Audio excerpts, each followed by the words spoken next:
Hello बच्चों, तो given question में हमें ये कहा गया है कि state whether the following statement is true or false. और स्टेटमेंट में हमें कहा है कि the activity of a catalyst is due to the presence of activity centres, और या फिर हम ये कह सकते हैं एक्टिव सेंटर्स ऑन इट। ये स्टेटमेंट हमें गिवन है कैटलिस्ट के बारे में, और हमें ये बताना है कि ये स्टेटमेंट ट्रू है या फिर फॉल्स है। तो सबसे पहले तो हम बात करते हैं इस क्वेश्चन में की कॉन्सेप्ट के बारे में, और इस क्वेश्चन में हमारा की कॉन्सेप्ट हो जाएगा कैटलिस्ट। ये कैटलिस्ट क्या होता है, सबसे पहले हम वो देखते हैं। तो बेसिकली ये कैटलिस्ट होते हैं ऐसे केमिकल सब्सटेंसेस जो जब किसी रिएक्शन में ऐड होंगे तो रिएक्शन को एक्सेलरेट करेंगे। एक्सेलरेट मतलब रेट जो होएगा ना, एकदम से रेट इंक्रीज कर देंगे उस रिएक्शन के कंप्लीट होने का। सपोज कोई रिएक्शन है इस तरीके से, ठीक है, इसको कंप्लीट होने में टाइम लग रहा है 20 मिनट्स। अब हमने इसी रिएक्शन में अगर कोई केमिकल कैटालिस्ट या केमिकल कंपाउंड जो कैटालिस्ट की तरह एक्ट करेगा वो डाल दिया या उससे रिएक्ट करवा दिया, तो हमें सेम प्रोडक्ट मिलेगा जो हमें पहले मिल रहा था। We will get same product. लेकिन ये जो रिएक्शन होएगा सेकंड वाला, ये फर्स्ट रिएक्शन है सेकंड रिएक्शन, सेकंड वाला रिएक्शन बहुत जल्दी होएगा, यानी कि टाइम कम लगेगा फर्स्ट रिएक्शन से। ये जो कैटलिस्ट होते हैं ऐसे केमिकल कंपाउंड्स होते हैं जो रिएक्शन में ऐड करके हमें बेनिफिट ही देते हैं। एक्सेलरेट हो जाता है रिएक्शन, यानी कि रेट इतना फास्टर हो जाता है, विच मीन्स टाइम हमें कम लगेगा, जो हमें खुद बेनिफिट दे रहा है। और ये कैटलिस्ट खुद कंज्यूम नहीं होते, यानी कि इनका कंजप्शन नहीं होता, ये कंज्यूम नहीं होते, बस इनका काम होता है रिएक्शन में ऐड होता है, ये एक्सेलरेट करते हैं रिएक्शन। और रिएक्शन को एक्सेलरेट कैसे करते हैं, जनरली ये ना लोअर कर देते हैं bye lowering the activation energy. हमें ये पता है कि किसी रिएक्शन को स्टार्ट करने के लिए हमें एक certain amount of activation energy जो होती है वो क्रॉस यानी वो देनी पड़ती है ताकि रिएक्शन एकदम से स्टार्ट हुए। एक लेवल होता है एनर्जी को, उस एनर्जी लेवल को क्रॉस करके एक सफिशिएंट अमाउंट ऑफ एनर्जी हमें इसको प्रोवाइड करनी पड़ती है। तो कैटलिस्ट ऐड करके वो एक्टिवेशन एनर्जी लोअर हो जाती है, मतलब उसको क्रॉस करने के लिए हमें एनर्जी की जो संभावना होती है वो कम हो जाती है, जिसके कारण हमारा रेट ऑटोमेटिकली इंक्रीज होता है और टाइम हमें कम लगता है रिएक्शन को कंप्लीट करवाने में। या फिर हम ऐसे कह सकते हैं कि कैटलिस्ट जो होते हैं खुद कंज्यूम नहीं करते, ना खुद कंज्यूम नहीं होते, ना कुछ नुकसान पहुंचाते, और सेम प्रोडक्ट ही हमें देता है बस कम टाइम में, रेट एक्सेलरेट करवा के। अब कैटलिस्ट की जो एक्टिविटी होती है, it is the because of the presence of active centres. Yes, because अब अगर हम ध्यान से देखें, कोई रिएक्टेंट था जिसका हम रिएक्शन करवा रहे थे कैटालिस्ट के साथ, जिसको हम डिनोट कर रहे हैं सी से, ठीक है, और हमें इधर मिल रहा है राइट हैंड साइड में प्रोडक्ट। अब सपोज रिएक्टेंट है वो इस तरीके से है, ठीक है, ये रिएक्टेंट जो रिएक्ट करेगा ना कैटालिस्ट से उसको कहते होते हैं सबस्ट्रेट।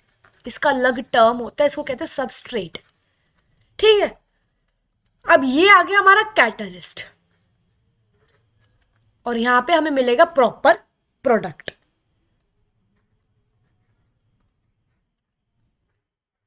अब बेसिकली ये होने से पहले हम एक चीज देखते हैं। सपोज इसको डिनोट करने से पहले हम सबसे पहले एक ध्यान से देखेंगे, सबस्ट्रेट को हम कैटलिस्ट से रिएक्ट करवा रहे हैं।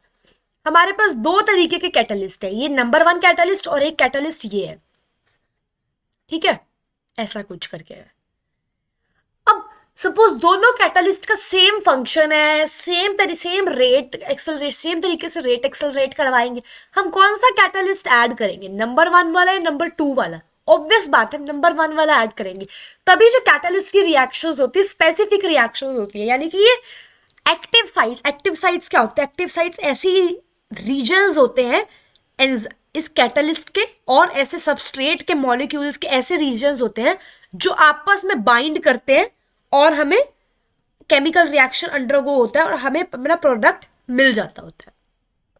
इस तरीके से होता है, यानी कि जो कैटलिस्ट की स्पेसिफिक हम देख चुके हैं ये कि प्रॉपर शेप जो एक्टिव साइट्स होती है ना बाइंड करने के लिए ना स्पेसिफिक रिएक्शन शो होता है, यानी कि कैटलिस्ट होते हैं वो स्पेसिफिक रिएक्शन इसीलिए शो करते हैं because of these active sites, या इसी एक्टिव साइट्स के कारण जो है बॉन्ड बनता है सबस्ट्रेट और कैटलिस्ट के बीच में। तो सुटेबल कैटलिस्ट ही हम इस सबस्ट्रेट से रिएक्ट करवा सकते हैं। बिकॉज अगर हम सपोज ये वाला करवाएं, ये वाला अगर हम ये वाला करवा देते हैं इससे रिएक्ट, सिंपल सी बात है, ये इधर एडिशन होएगा ही नहीं इसका, कि एडिशन सिर्फ इसी वाले का होएगा, मतलब स्पेसिफिक है ये। जैसे हमें पता है कि एक ताले की एक स्पेसिफिक शेप की चाबी होती है।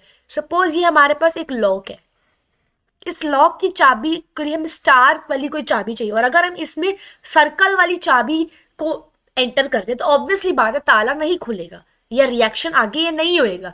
तो हमें प्रॉपर स्टार शेप की ही चाबी चाहिए होगी, जिसके कारण ये बाइंड हो, इनके बीच में बॉन्ड बने और फिर हमें ये प्रॉपर केमिकल रिएक्शन कंप्लीट होता दिखे।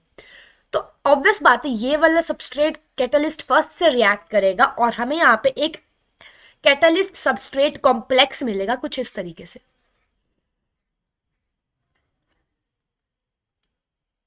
ये कैटलिस्ट है हमारा इधर जो एक्टिव साइट्स पे आया,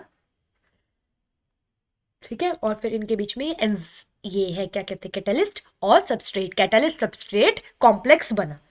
अब ये कैटलिस्ट सबस्ट्रेट जो कॉम्प्लेक्स बन गया, फिर क्या होएगा, जो बॉन्ड होएगा ना, बॉन्ड इस सबस्ट्रेट के बीच में वो वीकन हो रहा है, वीकन होएगा इस सबस्ट्रेट के बीच में बॉन्ड, और वो टूटेगा एज अ प्रोडक्ट, वो टूटेगा इधर अलग अलग, और हमें अपना प्रोडक्ट्स मिल जाएगा। यहाँ पे क्या होएगा, कैटलिस्ट अलग निकल जाएगा, ये कंज्यूम नहीं हुआ होगा, और यहाँ पे हमें जो सुटेबल प्रोडक्ट मिलना होएगा ना, वो प्रोडक्ट हमें मिल जाएगा, जो भी रिक्वायर्ड प्रोडक्ट होएगा वो हमें इधर मिल जाएगा। इस तरीके से होता है। अब हमें स्टेटमेंट में क्या गिवन था कि जो एक्टिविटी होती है कैटलिस्ट की वो एक्टिव सेंटर के प्रेजेंस के कारण होती है। यस ट्रू, एक्टिव सेंटर अगर प्रेजेंट ही नहीं होते तो ये चाबी कहाँ, ताले की कौन सी जगह लगती है। ऑब्वियस सी बात है, हम ताले वाला एग्जाम्पल देख चुके हैं इस तरीके से। तो ये कैटलिस्ट इधर आके इसी एक्टिव साइट्स पे आके बाइंड होएगा और कहीं बाइंड नहीं होएगा, ताकि वो और कहीं बाइंड होएगा तो उधर से जो सबस्ट्रेट है उसका सब्सटेंस थोड़ा लूज होने लगेगा। मतलब अगर इधर कोई बाइंड होता है, इधर बाइंड होने आता है अगर एक कैटलिस्ट, तो सिंपल बात है यहाँ पे ये स्ट्रक्चर है ही नहीं कोई, तो कैसे बाइंड होएगा। तो ये एक्टिव साइट्स ही होती है जहाँ पे ये कैटलिस्ट बाइंड होएगा और उसके कारण हमें अपना प्रोडक्ट मिलेगा, और कैटलिस्ट रिएक्शंस को एक्सेलरेट करते हैं। तो ये जो गिवन स्टेटमेंट है ये है ट्रू, एकदम सही स्टेटमेंट है, तो हमें ये ध्यान में रखना है। So now I hope you all understood this question. All the best.